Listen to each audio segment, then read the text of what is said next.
Now, early this week, we told you that Viktor Gyokeres was given additional time off as he attempted to finalise his move to Arsenal. Well, he was scheduled to return to train today at Sporting Club in Portugal. So did that happen? Well, let's head to David Novo in Portugal for the very latest. David, I guess that's the key question. Any sign of Viktor Gyokeres at training today? Hello, good afternoon.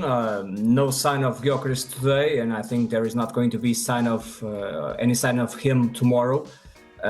He was expected, or at least Sporting expected Gyökeres to arrive today, at least to sleep in Lisbon, so that he can be tomorrow at the breakfast with the other players. Sporting travels tomorrow to the south of the country, to Algarve, to make some trainings in some friendly games. But Gyökeres already informed Sporting that he's not going to show up neither today, neither tomorrow. So that's where things are now, unless things change suddenly, and we don't believe in that here in Portugal. I think not even Sporting believes that the player is going to change his mind. So no sign of him, and I think he's not going to return in the next couple of days. So things are going to be really tense now. Because he has a contract, he has to show up to training. It's his work, but the player's decision, maybe advised by the agents, is not to return to training. OK, so do you sense there are more gears here, David?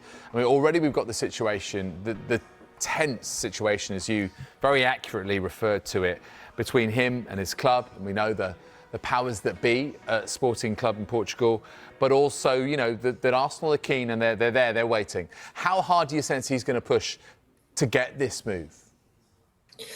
I think the player is going to push until the limit, the maximum. Gyökeres only wants Arsenal. That's his biggest dream, to play for Arsenal, for a Premier League club, to play Champions League. That's what Gyökeres wants. But the truth is, we were expecting that the deal could be done by now, since the difference is really small in terms of money. But that's more than that. That's about.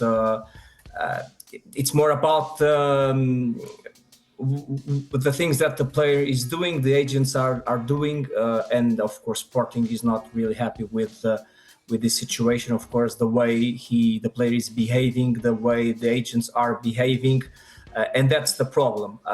So if Gyökeres doesn't show up in the next couple of days, I think that, of course, maybe he can face a fine, some disciplinary punishment, for example. We don't know that. I think not even Sporting knows that by now. But of course, in terms of the player's point of view, of course, I think he's going to do everything to push for the transfer. We just don't know how not showing up for training can help the deal. That's the big question mark here in Portugal. What the player is expecting by not showing up.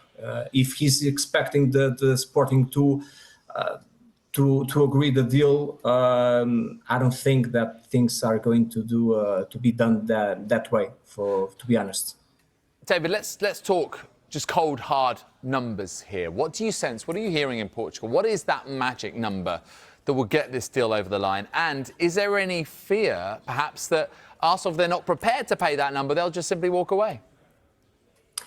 Well, the number from the last couple of weeks, also the Sporting's president spoke about that publicly. So Sporting wants 80 million, 70 at transfer with a transfer fee plus 10 million in bonuses. So 80 million euros should be enough to make the deal. The information that we have here in Portugal, and we published that at Record Portugal, is that Arsenal is willing to pay 65 plus 15. So that's the difference of 5 million euros. Sporting wants Arsenal to raise a little bit the initial transfer fee, and maybe, of course, decreasing the amounts on the bonuses. That's where they are now. The strange thing here in Portugal, we are asking the same thing. Is why is not Arsenal just offering plus just 5 million euros? Is not a big thing in football. So And I don't know to be honest what's going to happen, because we are speaking 11th of July. We have a lot of days until the transfer window closing, but I don't know. There are other strikers in football, so of course Arsenal can be fed up with this situation and go for another striker. And Gyökeres needs to do another choice for his career. So I think it's going to be interesting days in the next weeks, or until the transfer window closes, of course. Okay, if this deal were to collapse, David, how might you fancy moving to Manchester United as the next move in his career, potentially? Good question.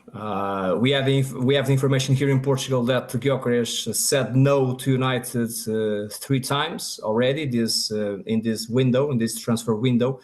Of course, United is a big club. It's not about that, but he wants to play Champions League football. That's the thing, and United is not in the Champions League. So of course, he wants Arsenal. But like I said, imagine if things with Arsenal collapse, and the player still wants the Premier League, and the transfer window is almost closing. And if, of course, United wants a striker, that can be a reality. But by now, the player doesn't want to go to United just because of that Champions League thing. So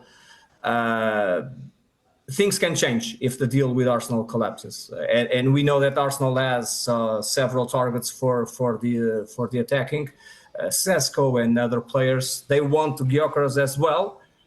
But I think that the key here is to understand the patience that Arsenal will have to wait for the player, and then let's see what can happen, because the player wants the Premier League. So if he's not going to play for Arsenal, he can play for another Premier League club. Who knows?